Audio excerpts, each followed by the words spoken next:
Hello everyone good morning আজি হৈছে সোমবাৰ আৰু আজি আছে জন্মাষ্টমী আৰু তাৰ কাৰণে পুৱা সোনকালে উঠিয়ে পটাপট ঘৰ সাফা কৰা কামত লাগি গৈছো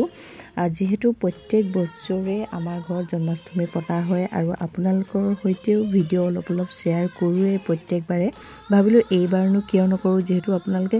মই ভিডিও নাচালেও বা মই ভিডিও বহুত দিনৰ পিছত দিলেও আপোনালোকে ইমান মৰমেৰে আকোৱালি লয় মই তাৰ কাৰণে বহুত উৎসাহ পাইছো ভিডিও কৰিবলৈ সেইকাৰণে পুৱাৰ ভাগতে এনেকৈ ভিডিওটো আৰম্ভ কৰি দিছো আৰু সকলোকে স্বাগতম জনাইছো গীতিকাছ কালাৰফুল লাইফৰ আজি এই জন্মাষ্টমী ব্লগটো লৈ তেনেহলে ভিডিওটো চাই থাকিবচোন শেষলৈকে তাপা ধুইয়ে পখাতখিনি তিয়াই ললো যেহেতু সন্ধিয়ালৈ আমাৰ জন্মাষ্টমী পতা হ'ব তাৰ পিছতে দুপৰীয়া হাজত লাগি গলো ইমান গৰম পৰিছে মই সেইকাৰণে পইতা ভাতেই খাইছো সোনকালে খাই আজৰি হৈ দিছো আজি যেহেতু বহুত কাম আছে সেয়া আলু পিটিকা আৰু ভেন্দি ভাজি হৈতে পইতা ভাত আৰু এতিয়া ভাবিছো এটা মিঠা বনাও আজি মই ভাবি আৰু জন্মাষ্টমী উপলক্ষে এটা মিঠা কিবা এটা বনাও বুলি ভাবিছো মই আজি পায়স নবনাও তাৰ হলনি এটা যেটো মানে কি মই এদিন এগৰাকী বাইদেউৰ পৰা শিকিছিলো নামটো পাহৰিলো কি নাম আছিল গাখীৰে বনাইছিল তাতে সকলোখিনি ফলমূল দি দিছিল আসলে মিল্ক শেক যেনিবা বা বানানা শেক তেনেকুৱা টাইপৰে হ'ব তাৰ কাৰণে গোটেইখিনি মই বস্তু উলিয়াই লৈছো আৰু মই ইয়াৰ নামটো কি নাজানো আপোনালোকে যদি জানে ৰেচিপিটো কি ক'ব এটা ভোক নিচিনাই পঞ্চামৃতৰ নিচিনাই এটা বস্তু মই আজি জন্মাষ্টমীৰ দিনাখন ৰেচিপিটো বনাব লৈছো নামটো এতিয়া ময়ো নাজানো আপোনালোকে জানিলে দিব দেই আৰু মোৰ আটাইখিনি বস্তু দিয়াটো শুদ্ধ হৈছে নাই সেইটো কোনোবাই যদি জানে কমেন্ট কৰি জনাব আৰু তাৰ কাৰণে মই এইখিনি উলিয়াই লৈছো গাখীৰ আৰু চেনি লৈছো কাষ্টাৰ্ড পাউডাৰ লাগিব তাৰ কাৰণে আমাক আৰু ড্ৰাই ফ্ৰুটছত লৈছো কিচমিচ কেইটামান কাজু আৰু কল এটা লৈছো কলটো যেটো বহুত গৰম পৰিছে পকি গৈছে সেইকাৰণে এনে ধৰণৰ হৈ গৈছে অকমান বেছি ৰহি গৈছে আপেলটো মিঠা এটো অলপমান কাটি মেলি দিলো অলপ ৰহি যোৱা নিচিনা হৈছে মূল লৈছো মজুলটোৱে মই চেনিটো অলপ কমাই দিম মিঠাটো চাই ল'ব লাগিব আৰু এটা ডাঙৰ সাইজৰ ইলাইচি আৰু এই বস্তু মই ৰেডি কৰি আপোনালোকক দেখাম ৰেচিপিটো চাই থাকিব এটা চিচাৰ বাউল লৈছো আৰু কলটো মই এখন নকা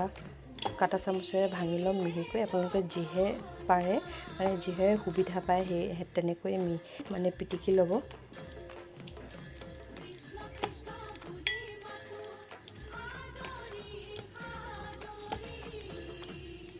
এতিয়া অলপমান হৈ গ'ল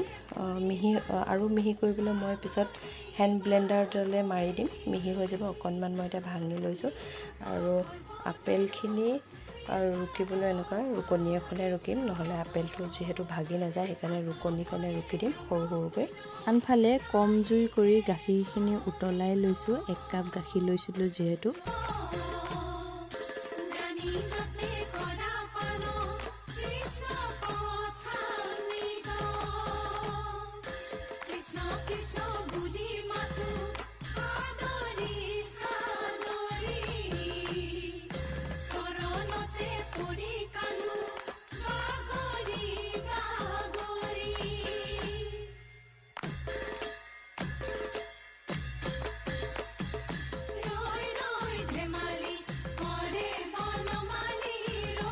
ইয়াত এতিয়া কল আপেল আৰু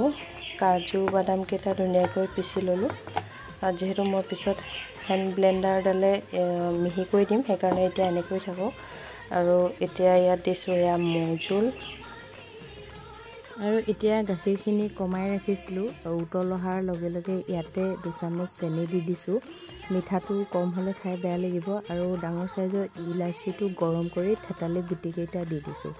পুনৰ এখিনি ভালকৈ উতলি লবলৈ দিম চেনিখিনি গলি যোৱালৈকে তাৰ পিছতে ডাঙৰ চামুচে 2 চামুচ কাষ্টাৰ্ড পাউডাৰ পানী বা গাখীৰৰ হৈতে আপোনালোকে মিক্স কৰি এনেকৈ ঢালি দিব ডাইৰেক্ট যদি আপোনালোকে কাষ্টাৰ্ড পাউডাৰ চামুচেৰে দিব লগা হয় তেনেহলে লডা লডা হৈ যাব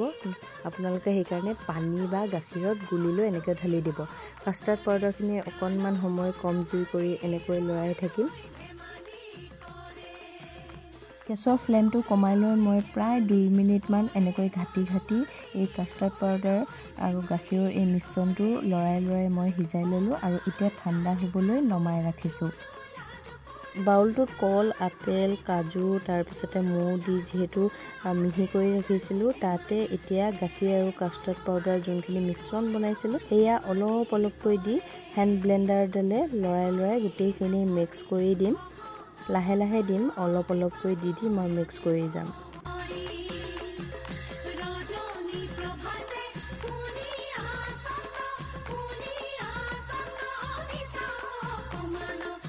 হেণ্ড ব্লেণ্ডাৰডালে ধুনীয়াকৈ এটা স্মুদি পেষ্ট বনাই ল'ম। অকণমান যদি আপোনালোকে ডাঠ নিচিনা পায় তেনেহ'লে গৰম গাখীৰ দি দিব, মানে গৰম কৰি ঠাণ্ডা কৰি ৰখা গাখীৰ দি দিব। আৰু এয়াই বনাইছোঁ এইবাৰ জন্মাষ্টমী উপলক্ষে এটা মিঠা ৰেচিপি। অলপ মিল্ক শ্বেক বা বানানা শ্বেক তেনেকুৱা ধৰণৰে হৈছে, কিন্তু পঞ্চামৃত হিচাপেই মই এইটো বনাইছোঁ আৰু ধুনীয়া হৈ গৈছে। এটা ফাইন পেষ্ট আহি গ'ল আৰু ওপৰত কেইটামান কিচমিচ কাটি সৰুকৈ দি দিছোঁ আৰু এতিয়া ঠাণ্ডা হ'বৰ কাৰণে ফ্ৰিজত ৰাখি থ'ম। সন্ধিয়াহে একেবাৰে ভোগ হিচাপত মই প্ৰসাদৰ সৈতে ইয়াক খাবলৈ ব্যৱহাৰ কৰিম। এতিয়া ইয়াক ফ্ৰিজত ৰাখি থওঁ ঠাণ্ডা হ'বৰ কাৰণে।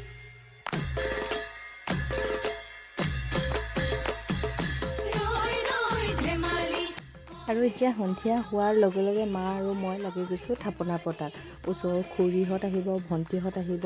আৰু আমি সকলোৱে মিলি প্ৰত্যেকবাৰে নাম গাওঁ। মায়ে লগাই যায় নাম, আমি মাৰ পাছে গাই যাওঁ। খুবেই ভাল লাগে, মনটো খুব পবিত্ৰ নিচিনা লাগি যায়। আৰু এতিয়া সেইকাৰণে খুৰীহঁত অহাৰ আগে আমি মা আৰু মই মিলি লৈ থাপনাখন পাতি লৈছোঁ আৰু চাকি ধূপ লগাই লওঁ। তাৰপিছতে আমি নাম গোৱা